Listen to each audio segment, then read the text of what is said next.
Hello, everyone. Thanks for joining us today for the Region 3 Town Hall. My name is Andy Pachota. I'm the president of Best Block Company in Warren, Michigan, and I am your Region 3 chair. And I'm going to give an update to everyone today about what we've been working on in Region 3 and a little bit about some national programs. So thanks for joining us. All right. This is our regional advisory committee. Our national board members are at top, and our regional committees at the bottom. For those are, a little quick update. We've got national board, and we've got 5 regions.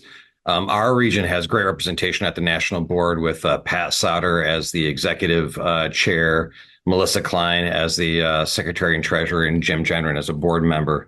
On a regional level, myself, I'm the chair, and Bill Dawson is the vice chair.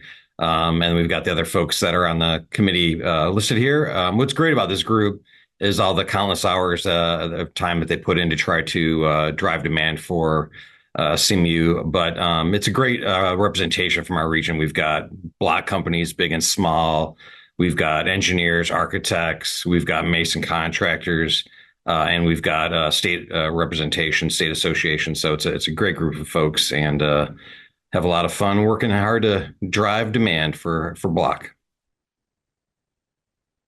All right, I'm going to turn the presentation over to Kim Spahn, who is the CEO of the CMU Checkoff. All right, thanks, Andy. Sounds like Region 3 is in good hands with you and Bill Dawson and the board members and all the REC participants. So thank you all to all the work that you do for Region 3. I just want to start with a quick overview of our strategic plan, why the Checkoff is here and why we do what we do. You can see there in the middle, our mission is to drive demand for locally made concrete masonry products. And then our four objectives on the right, really one mirrors that mission, driving market share for CMU. We also want to increase our perception by our architects, our engineers, and our contractors. The third one there is to augment checkoff dollars. So we're always looking to match dollars with partners, and we also pursue grant funding. And the fourth one there is one of the reasons we have these town halls. It's really to help make sure that you guys as producers know what the Checkoff is doing, why we're doing what we're doing, and how we're going to move forward together.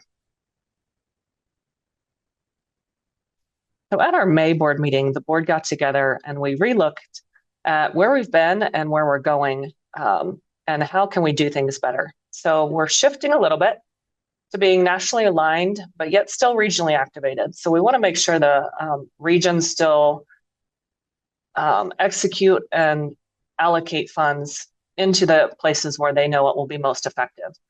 So you can see there, our mission is still the same, drive demand for locally made concrete masonry products. Our vision is to stabilize our position in the market, grow share, and then expand our future. On the right there, you can see kind of a new graphic if you haven't seen this already.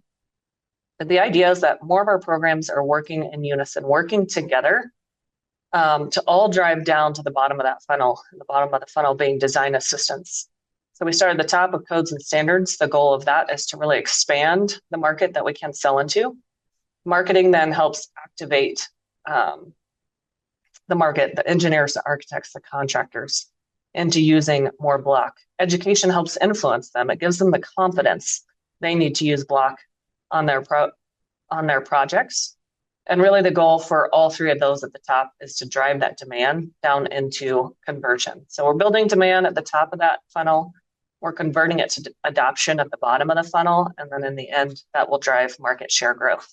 You also see research there kind of on the side. I think of that as like a thread through any one of those that needs research support as we're driving down to the bottom of that funnel.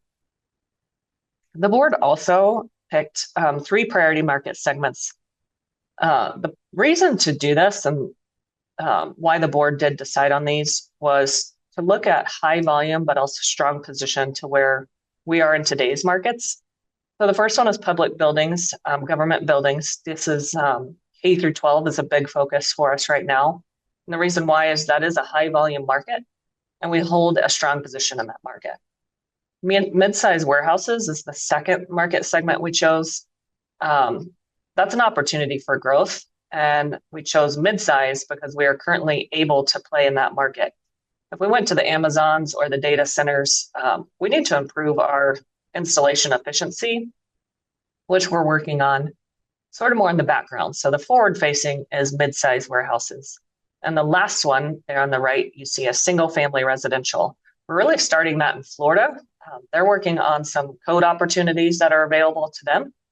And once we are able to accomplish that with Florida, we'll be able to push some of those things into the coastal markets, up the coast and across to Texas, and then eventually push inward into the middle of the country. So those are our three market segments that really help us focus our resources, our content development, a lot of those things into a much smaller segment so we can make some headway with those market segments. And then this is the activation plan. How are we going to convert that demand into adoption? So you see the first three things, those are the top three things you saw in the funnel, is going to be about building demand. That's going to be about 60% of our investment, where converting to adoption will be right around 40% with design assistance. So what's changed? Really, we're aligning our investments into programs that we've realized do work and are moving the needle. And but we're keeping that regional guided execution for maximum impact. So you'll see as we move forward, you'll see some programs that have come out of Region 3, some that might be out of different regions, but ones that are truly working and driving market share for the industry. All right, thanks, Andy. I will turn it back to you. Great. Thanks, Kim. Next part of our presentation is financials. So financial assets from the Checkoff as a whole on a national level. We've got 1.9 million in a checking account, 7.6 million in an escrow account, 4.8 million in investments for a total of just a little over $14 million. That is, assets waiting to be deployed into programs to drive future CMU growth and gain market share. So we're in a great shape financially.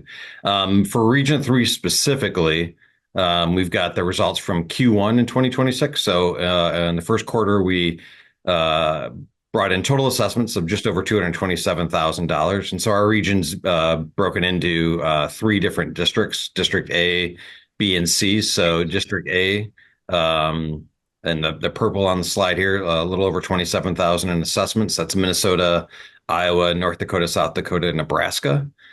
District B, a little over 63,000 in assessments. That's Michigan, Wisconsin, and Illinois. And District C, in the teal, little over $136,000 in assessments. Ohio, Indiana, and Kentucky. So keep in mind this is Q1, so in the middle of winter. So it makes sense that some of the more southern states would have a higher demand, higher sales in Q1. So that's our Region 3 assessment snapshot.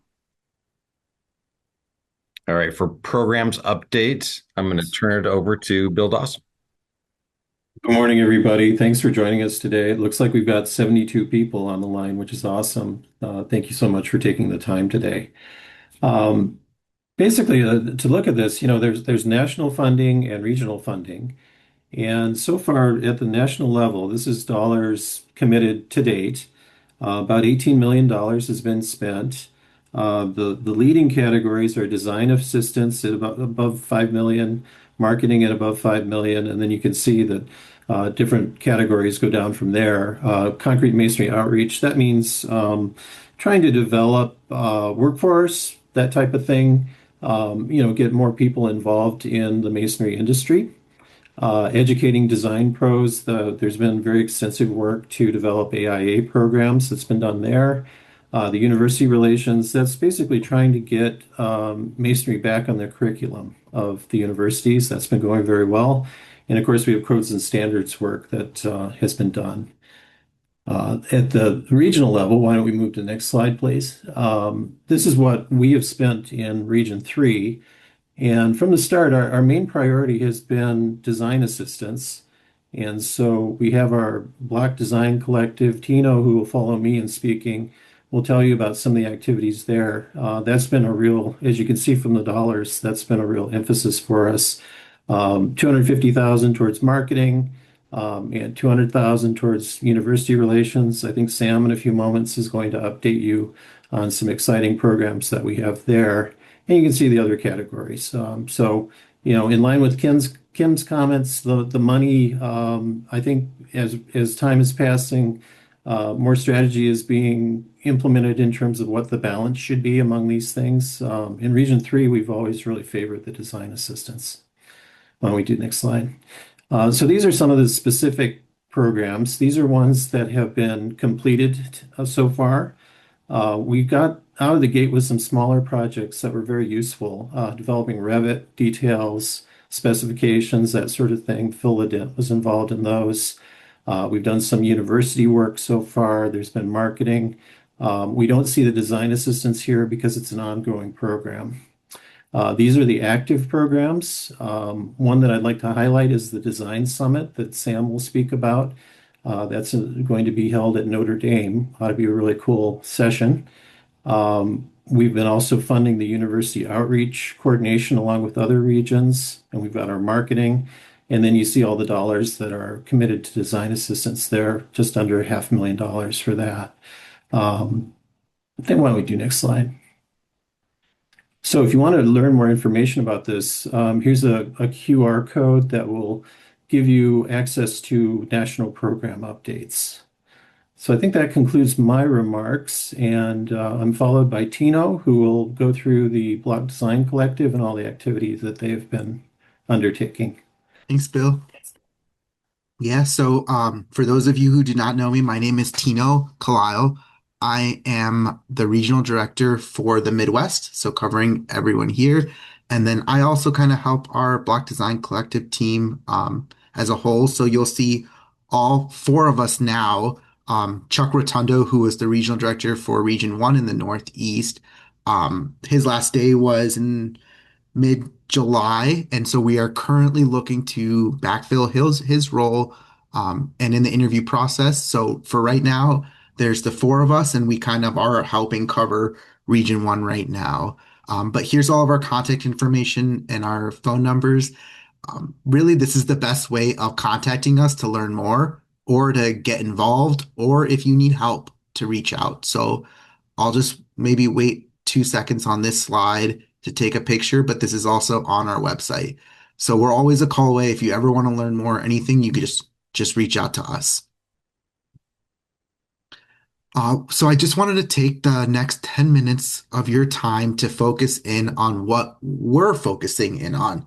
So in 2026, our whole focus is project assistance. So as we look at what design assistance does for the market or for market share, we want to be able to track and see our influence in what we're doing. So one of the ROI focuses that we have is how we influence Block. And there's really two ways that we approach it or we track it. Is if one, which is obvious, is blocks added. So that is a project that is not Block, and with our design assistance, it became Block, or we added it into project drawings.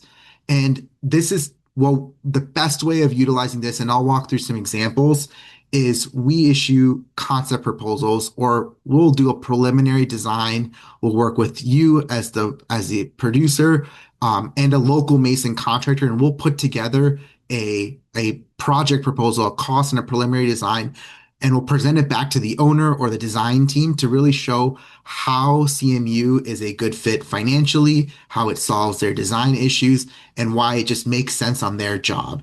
And so we track this as every project that we help on. We also track the amount of square foot of wall or the blocks that we add into the drawings. But while that's a big focus of ours, it takes some requirement to find that good fit of a project, right?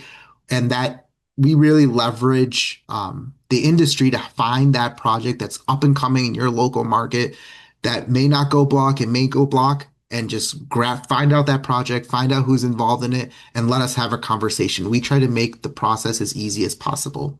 But the jobs that are also CMU, those have a lot of nurturing that require, and we track that as well in the form of blocks assisted. So this really makes sure that block stays on the job.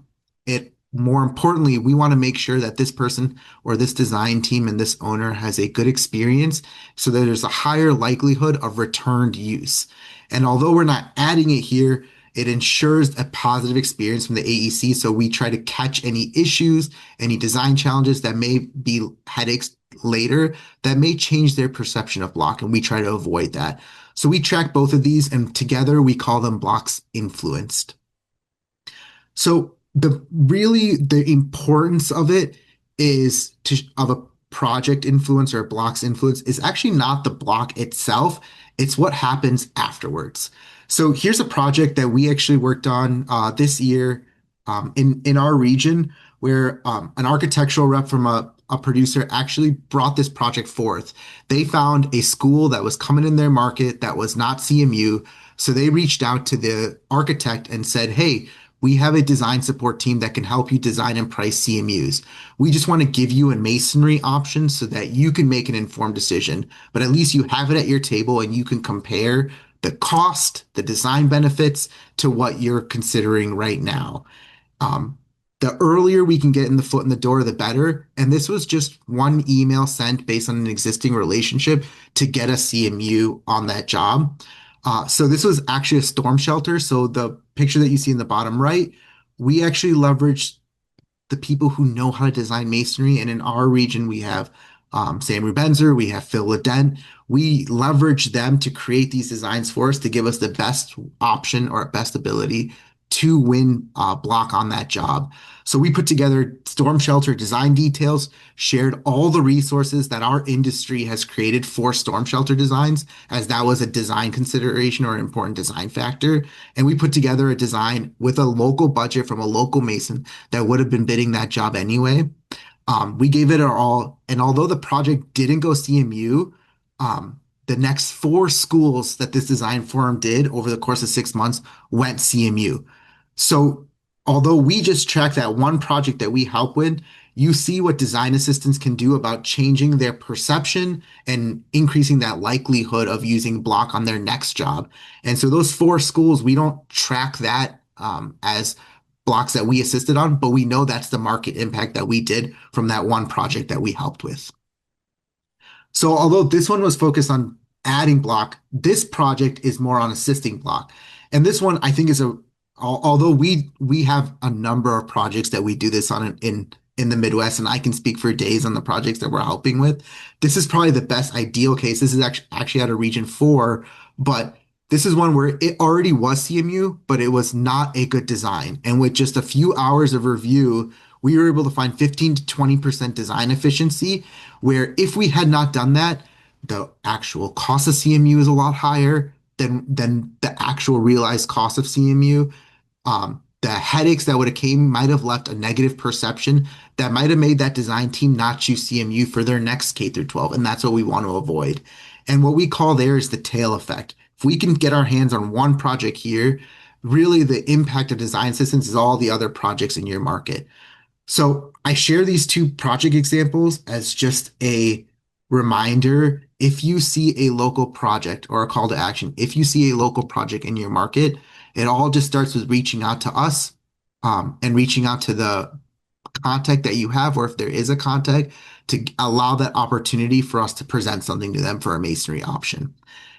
And I say that because while where we expect or see the projects and whenever we find out that they're masonry and we focus to get our specification or our product in there, there is a ton of projects in your market that you may never know about because they never went CMU, that project influence can make it CMU.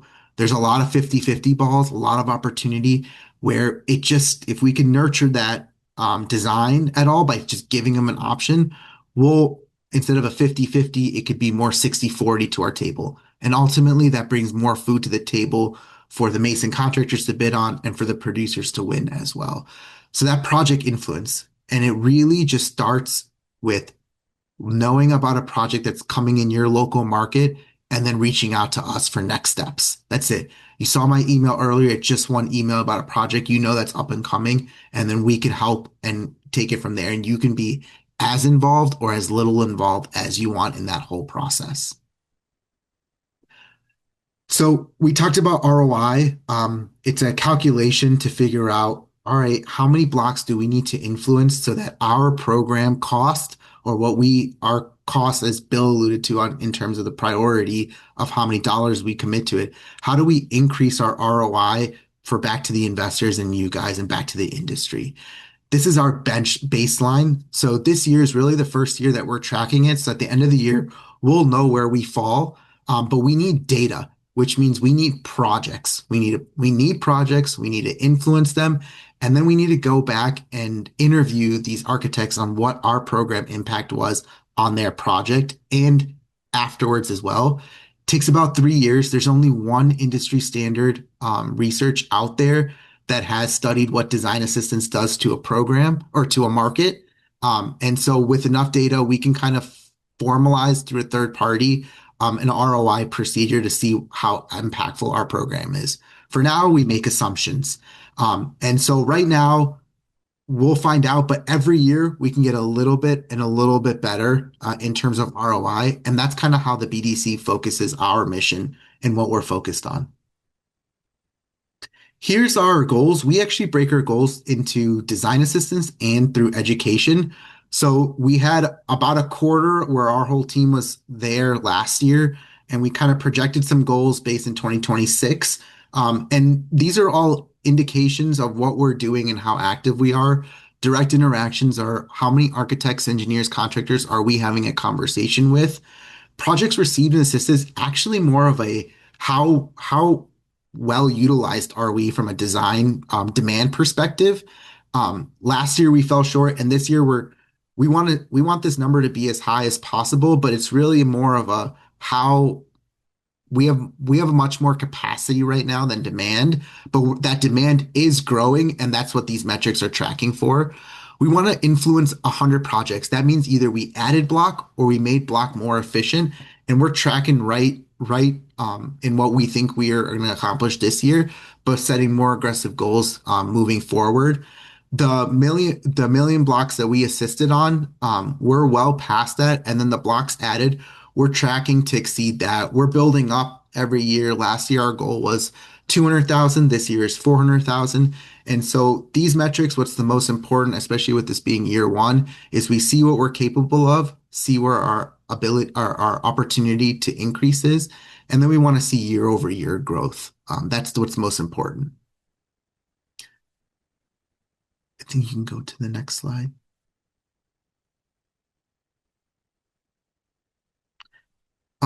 And then I know we're in August right now, but we do a lot of things to try to help with our metrics. We are creating resources. So we are currently in Region 3 working on a prefabrication design guide that should be rolling out this quarter. All 5 regions have contributed towards a CMHA collaboration where we updated our lintel design manual. It just passed through CMHA technical review and will be posted, as well as a screen wall calculator. We went through and developed a K through 12 presentation. If you have not heard it, it is on the Block Learning Hub. I really encourage you to listen in on it.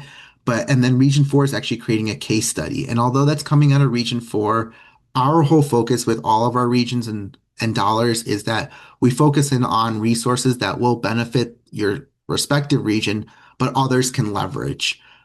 Delegated design, we're working on a volume 2, a big push in Region 3 to push for delegated design, and we're seeing more and more projects track that. And then we have national speaking engagements that all 5 regions have contributed towards, including our region, and we have 7 more Block Learning Hub presentations, live webinars available that we're pushing. And I believe we just reported over 5,000 CEUs have been issued just from our live webinars alone.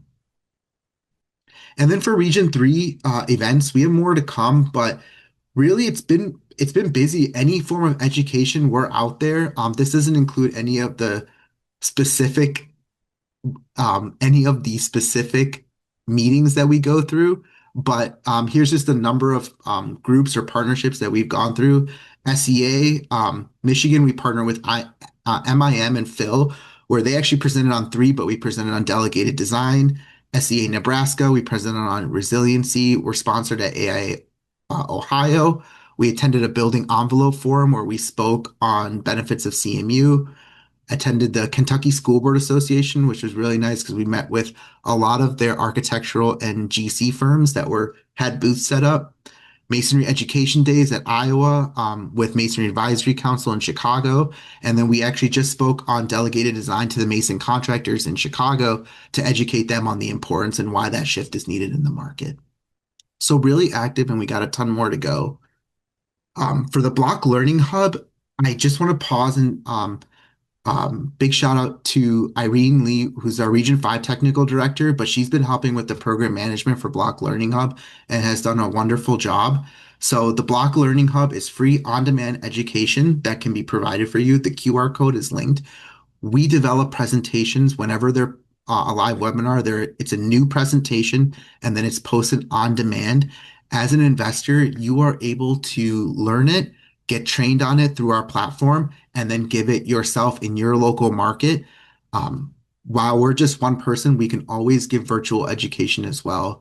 Here's the Block Learning Hub strategic goals, and I just want to focus in on that bottom right one, which is industry engagement, where we've developed the program so that the industry can learn and then give them back at the local level. So it's free presentations that are being developed. We can process the AIA credits ourselves so that once you give them, you don't need to pay for an AIA accreditation license or anything. We can do that for you. And really the whole goal is to just spread Masonry to AECs through the local grassroots effort. Here's the roadmap. We're in 2026 where we're just rolling out basics, but in 27, you will see like less presentations, but really more focused investments towards industry innovation or really key messages that we're trying to push out. But we wanted to make sure the basics are out there prior to us making that shift. Here is the 2026 schedule. The next presentation is actually going to be presented by Phil August 26th on top 10 ways to save money on your masonry project. So please stay tuned for that on 26th, and you can register on beautyofblock.com.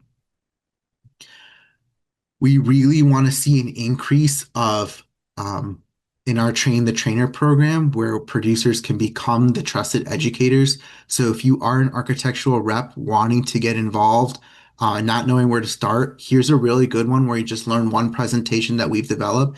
It has full speaker notes. We have a training program set forth.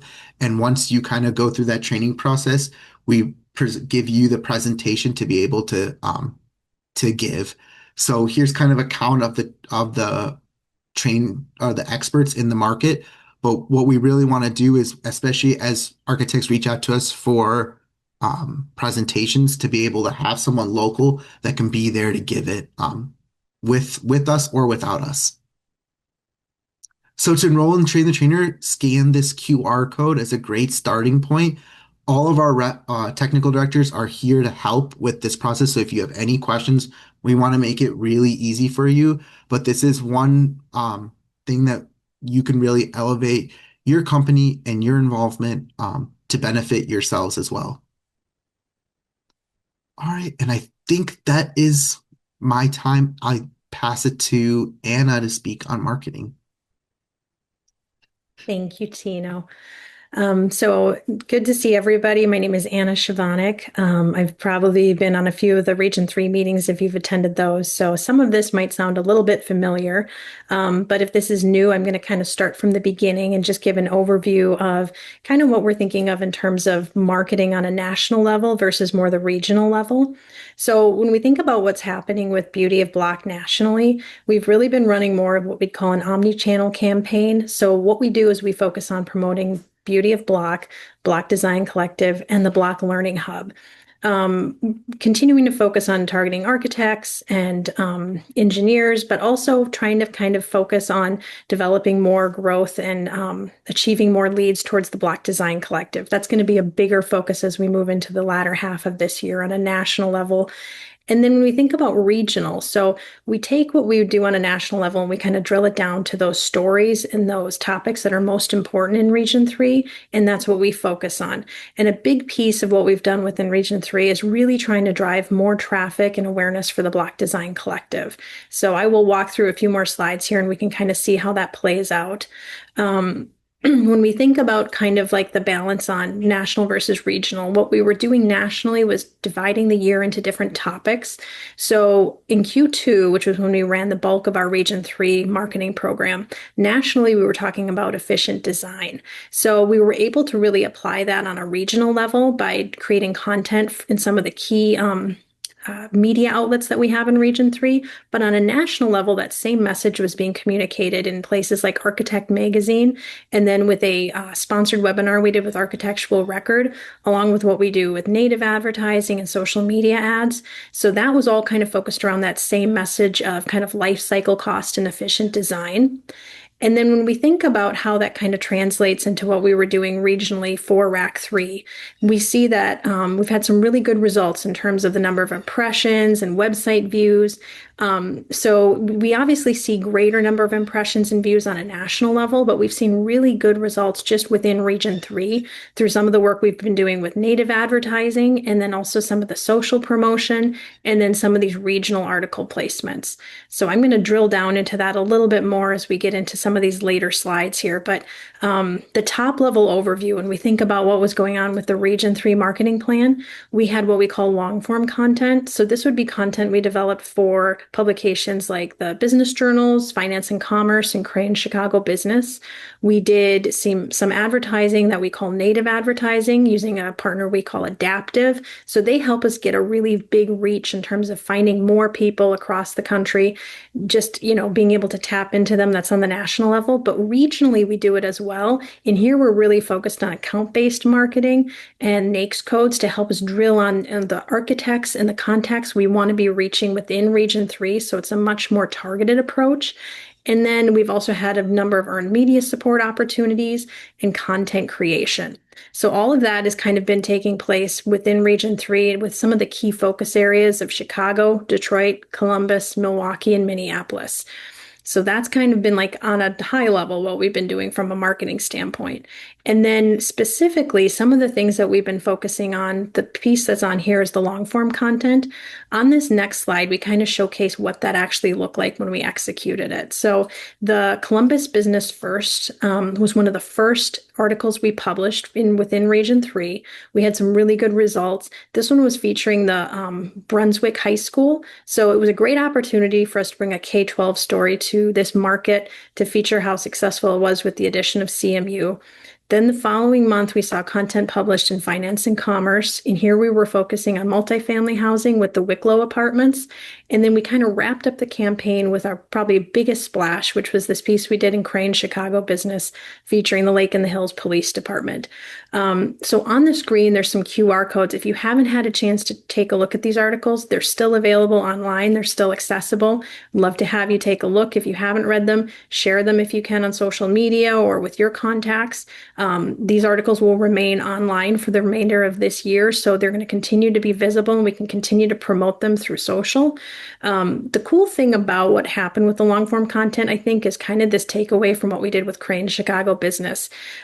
We saw really great results in terms of the number of people that saw the article and the different visitors that were there. But the piece that they shared with us that we were excited about was that 76% of the visitors that went to that article, they're actively searching for construction on Crane Chicago Business. So it's telling us that not only are we reaching people, we're reaching the right people because they're in the process right now of trying to do their research, and we're talking to them about a successful CMU project right there in Illinois. So this was a really good opportunity.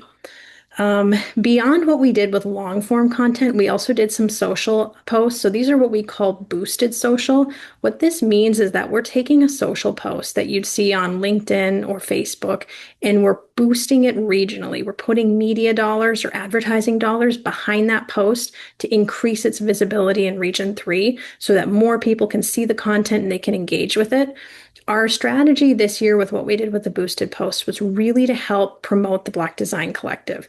So when I was talking about long form content, one of the consistent pieces between that long form content and these boosted posts is that connection to the BDC.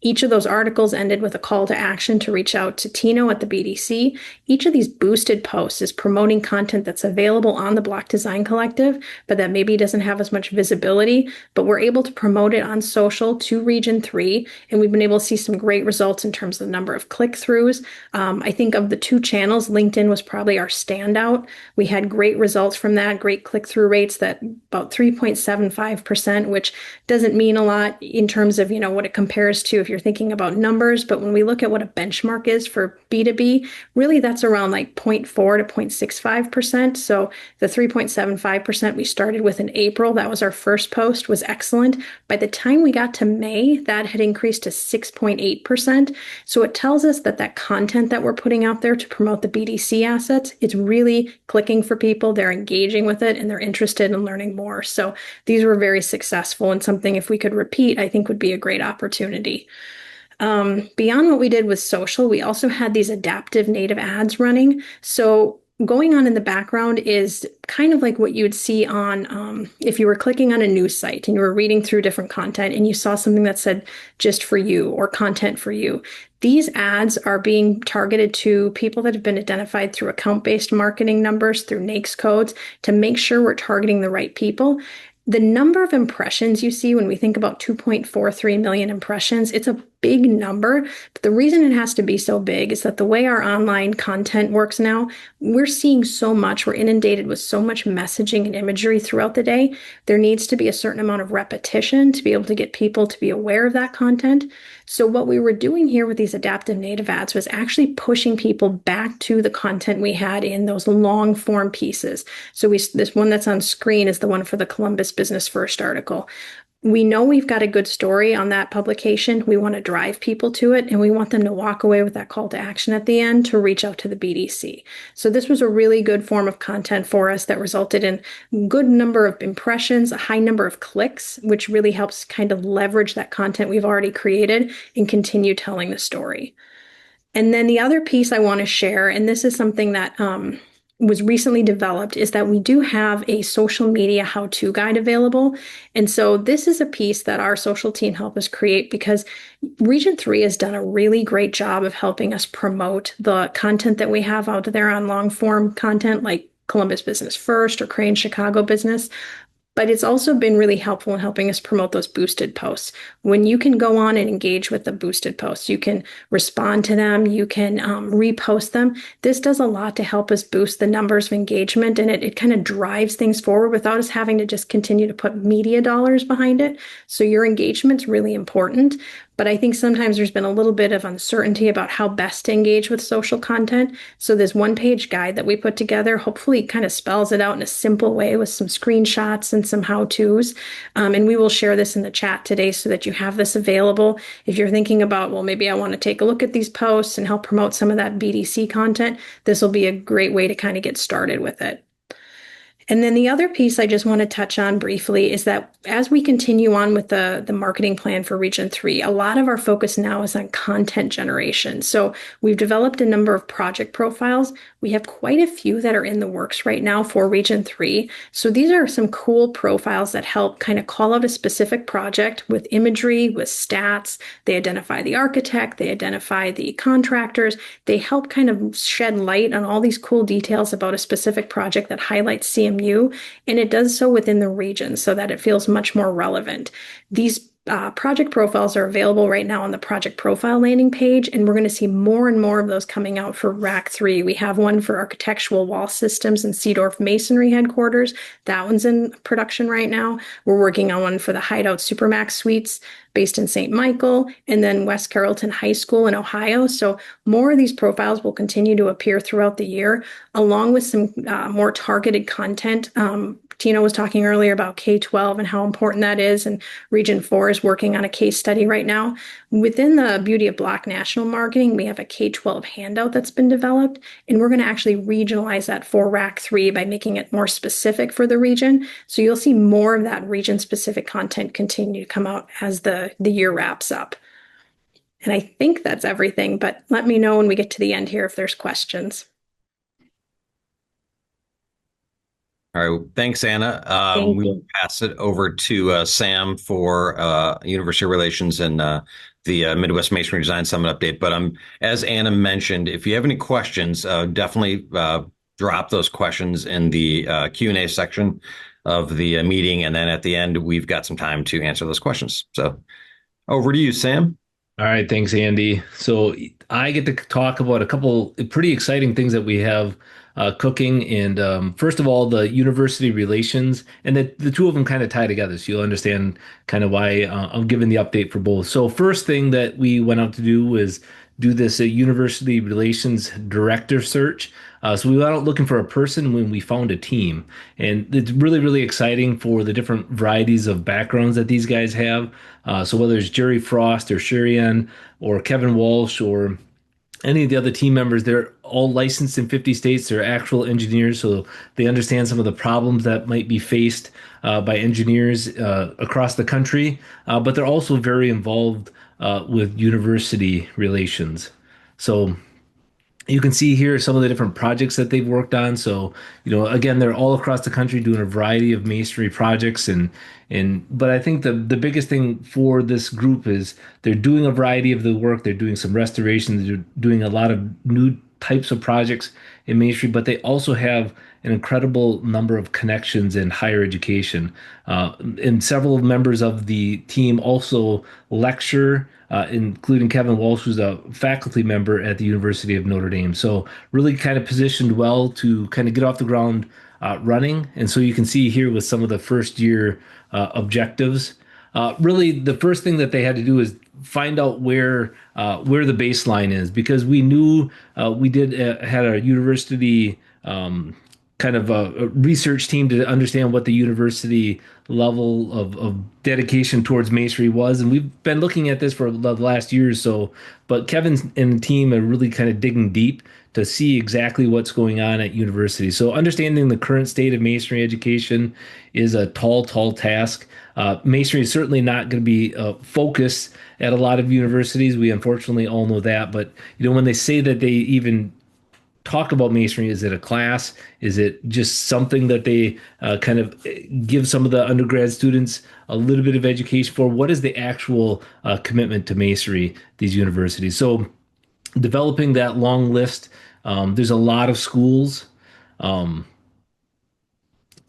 Next slide, you can see some of the different, tasks that we have.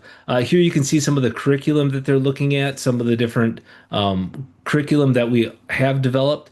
We were very, very fortunate to have Dick Bennett, University of Tennessee, who had a very, very nice set of curriculum that I've used, that I know other people have used. Well, he has kind of given it over to Checkoff and allowed for Checkoff to utilize that. So that'll give Kevin and team the ability to plant this curriculum in other universities. We also have more curriculum coming from Jenny Tanner. She's got a little bit different perspective, and so maybe a little bit of variety in curriculum.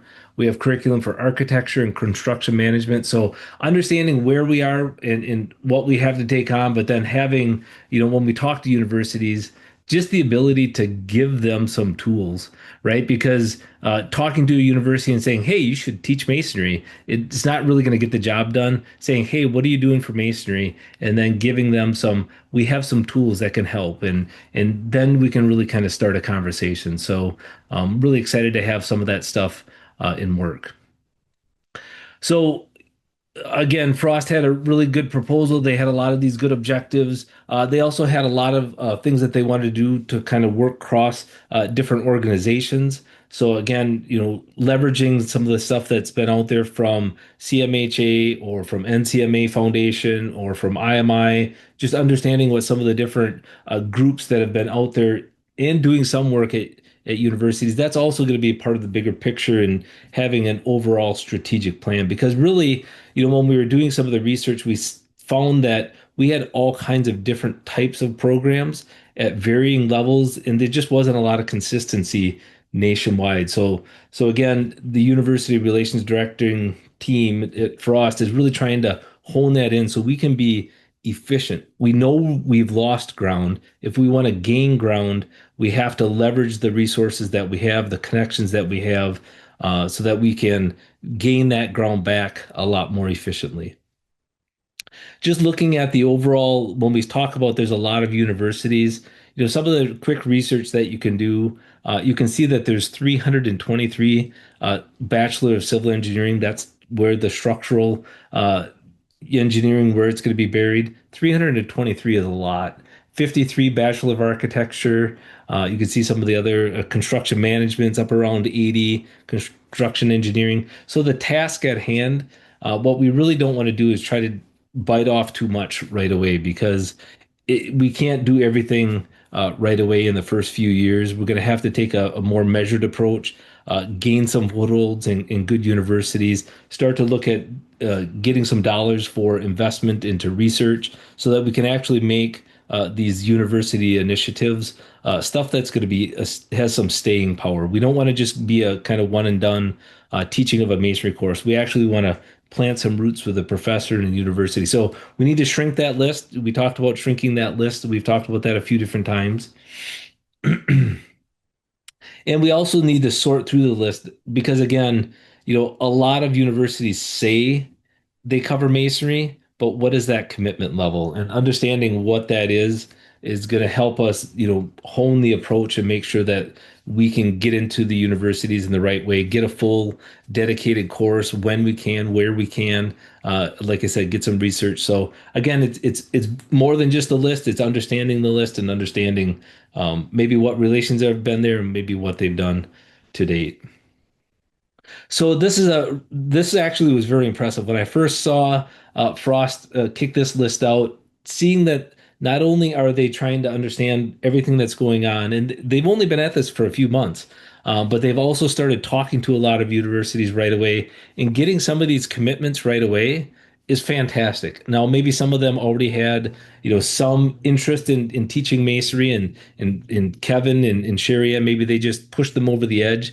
But this is great, great, great momentum. So this is a commitments to expand or add masonry. So whether it's a couple courses or whether it's or a couple classes or a full course, this is all really great. I mean, I could think of a couple more that I'd love to add to this list because I know that they're right at the cusp of adding the full curriculum for masonry, and maybe everybody on the call, maybe you guys all have some ideas for universities that, hey, we could get them on this list, people that would be ready to commit. So we don't want to throw too much at Frost and team. We want to, like I said, take a measured approach. But I said this is really, really exciting to see all the positive gains that we have already. And the last little thing before we switch to the summit is we also have some excitement from the other members of the CMHA and NCMA Foundation.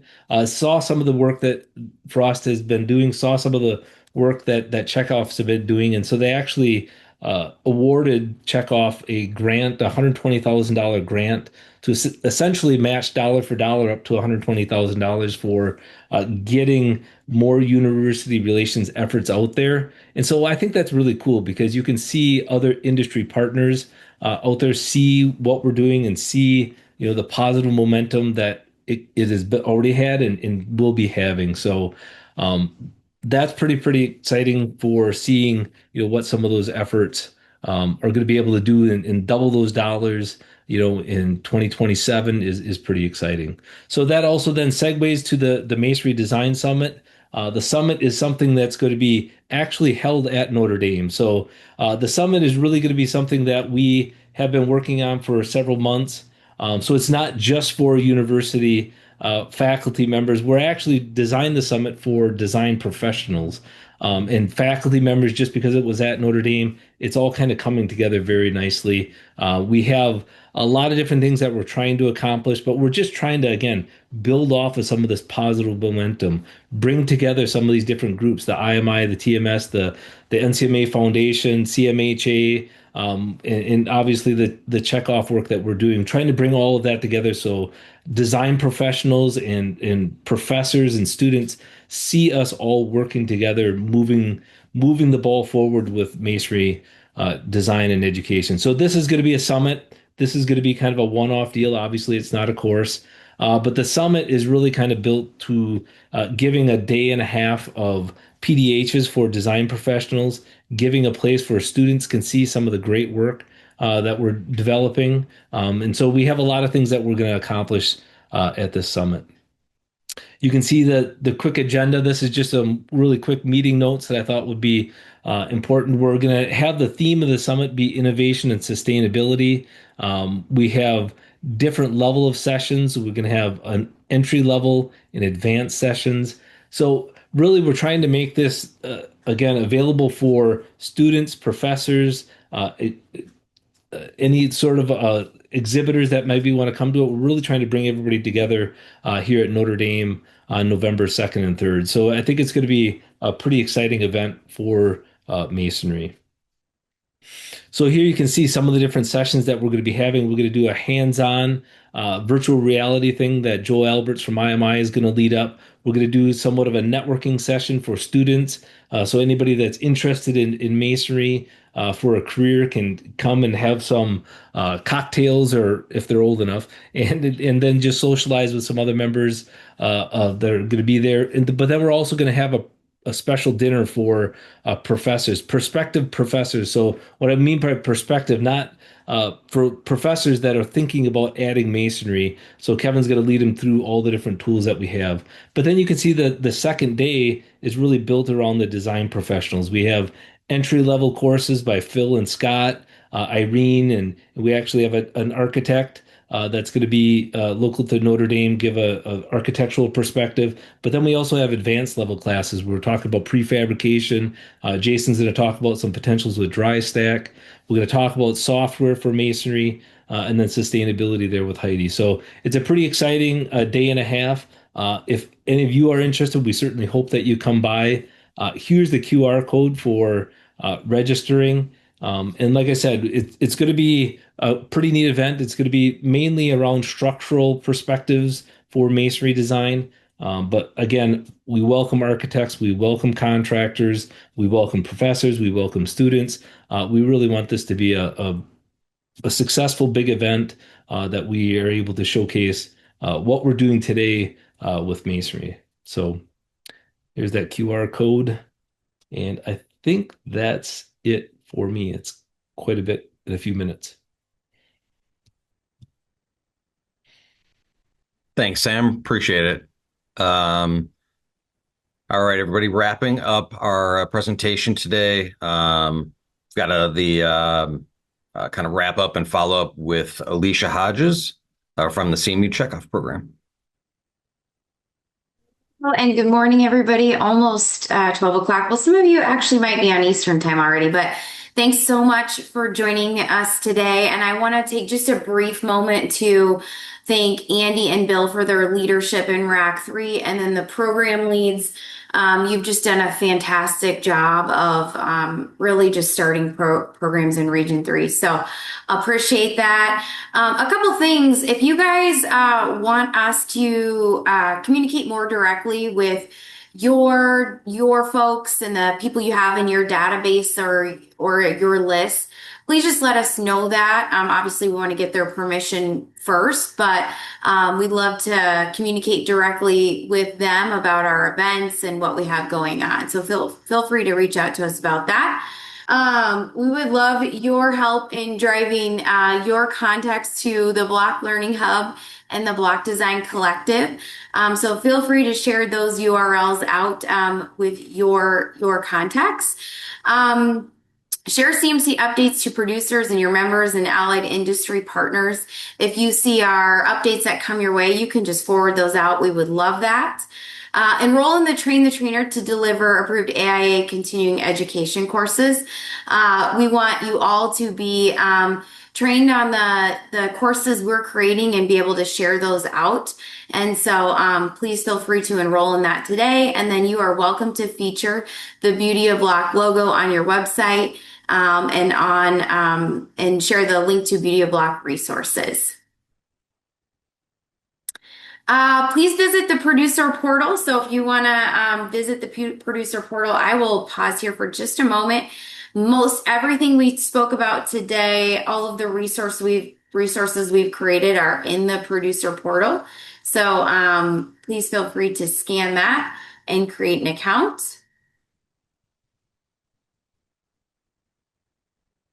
All right, and upcoming events. So on August 26th, we're going to do a program webinar just about our outreach program. So I know we have some of our outreach folks on in the audience today. Please join August 26th for that webinar to hear about what they're working on. A closed one on September 16th. And then November 4th and 5th is our board meeting in Washington, D.C. That's open to everybody. So please feel free to join. And then our RAC 3 meeting is September 23rd and 24th in Cincinnati, Ohio. We would love to see you there. All right. So if you guys want to throw any questions you may have in the chat, Andy, do you want to possibly join us again and help host the Q&A session and then wrap us up? That'd be great. Yeah, absolutely. Yeah, if anybody has any questions, feel free to drop it in the chat or in the Q&A section. Looks like there was a couple questions that Tino can assist with for Jack. But other than that, so far, there's not a whole lot of questions. All right. With that, I'll just like to say, thank you everyone for joining us today. The RAC 3, we really encourage everybody to help us out to get involved. If anybody's interested in joining the RAC, attending a meeting, absolutely do it. Especially the in-person meetings are open for all. So our next one's in Cincinnati coming up.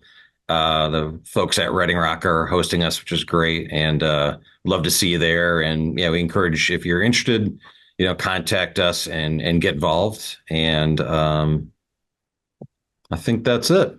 Thanks everybody for joining us today, and appreciate your time. And we'll talk to you soon.